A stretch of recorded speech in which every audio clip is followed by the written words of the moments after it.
மரா, ம் பிஸியா இருக்கியா?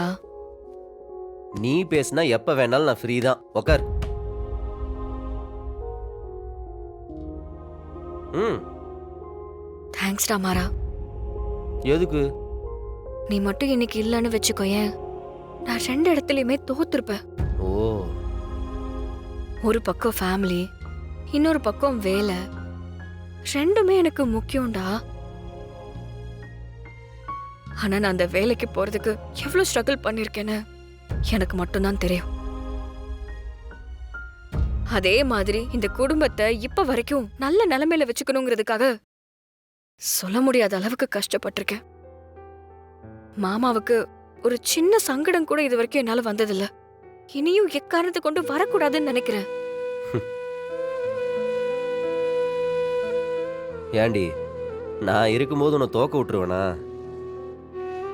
இதெல்லாம் ஒரு விஷயம்னு பேசிக்கிட்டு இதுக்காகலாம் ஃபீலிங்ஸ்லாம் வேணாம்.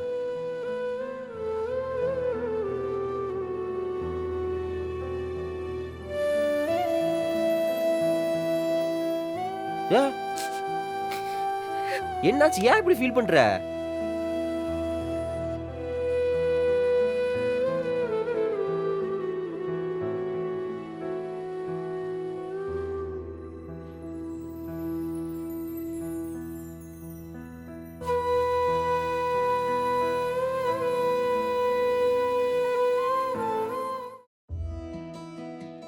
மேடம், நான் கட்டின தாலி இன்னும் உங்க கழுத்துல தான் இருக்கு. இல்ல, அது இல்லைன்னாலும் நம்ம 2 பேருக்குள்ள இருக்கிற லவ் என்னங்கிறது ஊருக்கே தெரியும். இதை யாருக்காக மூடி மறைக்கிறேன்னு தான் தெரியல. இருக்கிறத சொல்லிட்டு போக வேண்டியது தானே. அப்படிலாம் எதுவும் இல்லைன்னு நான் அதை ஏற்கனவே சொல்லிட்டேன்ல. நான் அதோ ஒரு நல்ல மூட்ல உங்ககிட்ட தேங்க்ஸ் சொல்லணும்னு வந்தேன். அதை ஸ்பாயில் பண்ணாதானே. போ, நீ போய் தூங்கு போ. Good night. ஆமா, இவ சொல்லிதான் நான் டெய்லியும் தூங்கிக்கிட்டு இருக்கேன். பாடி. என்னவா இருந்தாலும் இவளோட புடிவாத்துல மட்டும் ஸ்ட்ராங்கா இருப்பா. அன்னைக்கு வேலை செய்யறவனை போட்டு அடிச்ச மாதிரி என்னையும் அடிச்சிடாத. ஜோச குடி. ஆதி, அந்த மாற நம்மளுடைய ஒவ்வொரு அசைவையும் கவனிச்சுக்கிட்டே இருக்கான். வீராவை கூட சமாளிச்சிடலாம் போல. ஆனா இவனை ஏமாத்துறது தான் ரொம்ப கஷ்டமா இருக்கா. அப்போ அவனுக்கு ஸ்ட்ராங்கா நம்ம ஏதாவது பதிலடி கொடுக்கணும். என்ன பதிலடி கொடுக்கறது? அப்ப அந்த வீராவை நேருக்கு நேரா தான் நம்ம தாக்கணும். அதெல்லாம் நம்மளால முடியாது. அவசரப்பட்டு நம்ம அப்படி ஒரு முடிவு எடுத்தோன்னு வை, அடுத்த செகண்டே உன்னை அந்த குடும்பத்துல இருந்து வெளியே தூக்கி போட்டுருவாங்க. வேற ஏதாவது ஐடியா பண்ணுவோம்.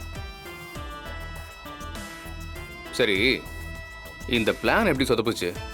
மாறனை ஏமாத்துறது கஷ்டம்னு சொல்றதை விட அவன் எப்படி இதுல ஒரு சதித்திட்டம் இருக்குன்னு கண்டுபிடிச்சான்?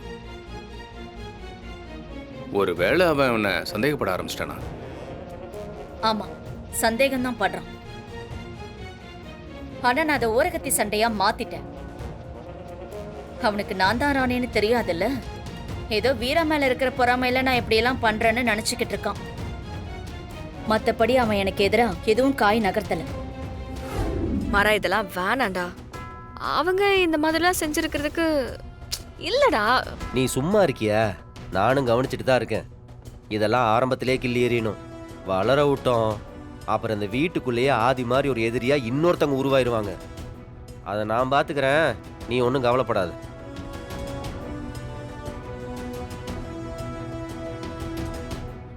ரொம்ப முக்கியமான மீட்டிங் இது, அதுவும் சிஎம் கூட. நீ நான் சொன்ன வேலையை முடிச்சுட்டு அதுக்கப்புறம் போய் கலெக்டர் வேலையை பாரு. நாளைக்கு ஒரு முக்கியமான மீட்டிங் இருக்கு. ஒரு நாள் நம்ம குடும்பத்துக்காக உன்னால லீவ் போட முடியாதா?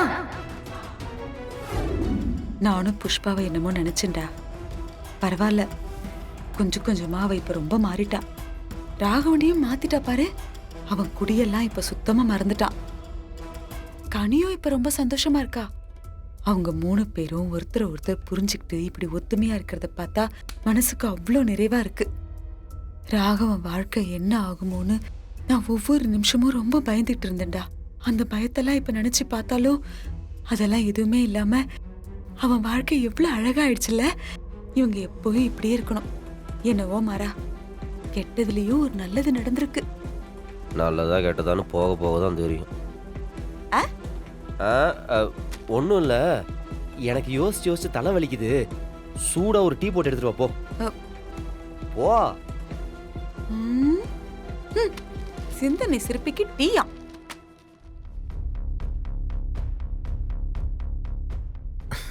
சரி வா. Hi jolly jolly. மேடம், சொல்லுங்க மாறன் சார். இல்ல டெய்லியும் பாப்பா ஸ்கூலுக்கு கரெக்டா கூட்டு போயிட்டு வந்துட்டு இருக்கீங்க போலயே. ஆமாங்க, அதானே முக்கியமான வேலை. அப்புறம் நான் சொல்ல மறந்துட்டேன், இந்த பூஜையில முக்கியமான விஷயம் ஒன்று மறந்துட்டீங்க. நானா? ஆமா,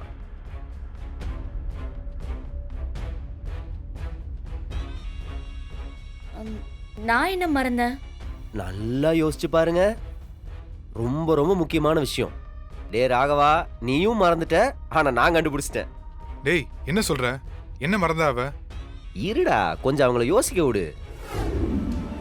கண்மணி அக்கா, நீங்க இருந்திருந்தா அந்த குடும்பம் எவ்வளவு சந்தோஷமா இருந்திருக்கும். அவசரப்பட்டு போயிட்டீங்களேக்கா. நானும் கிராமத்துல ஏதோ ஒரு பையனை பார்த்து கட்டிக்கிட்டு எனக்கு பிடிச்ச மாதிரி ஒரு வாழ்க்கைய வாழ்ந்திருப்பேன். உங்க சாவுனால இப்ப எல்லாமே தலைகீழா மாறிடுச்சு. நீங்க தான் கண்மணி அக்கா இந்த குடும்பத்தை நல்லா வச்சுக்கணும். நீங்க தான் ராகவன் மாமாவை என் கூட சேர்த்து வைக்கணும். அண்ணி, உங்களுக்கு ஒரு விஷயம் தெரியுமா? என்ன குழந்தனாரே? வீரா அன்னைக்கு அந்த ஃபங்க்ஷன் போக முடியல, அதனால பெரிய பிரச்சனை ஆயிடுச்சு. அதனால அவ கலெக்டர் வேலைக்கு ஆபத்து வந்துருச்சுன்னா பாருங்களேன். என்னங்க இப்படி மினிஸ்டர் ஃபங்க்ஷனுக்கு போகாம விட்டது தப்பு தானங்க? அப்போ சிஎம் லெவல்ல கூப்பிட்டு கேட்பாங்கல்ல. அவ கொஞ்சம் கவனமா இருந்திருக்கணும். கலெக்டர் எவ்வளவு பெரிய பொறுப்பு.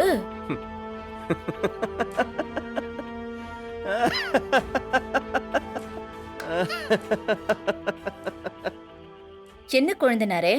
ஏன் அண்ணி, அது மினிஸ்டர் ஃபங்க்ஷன் நான் சொல்லவே இல்லையே.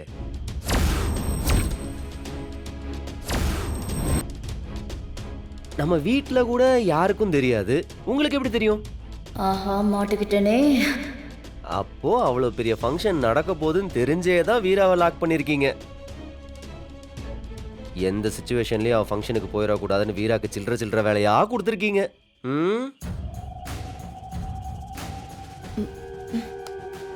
அனி, ஆக்சுவலா சொல்ல போனா உங்கள்ட்ட இன்னொரு விஷயம் நான் கேட்கணும்.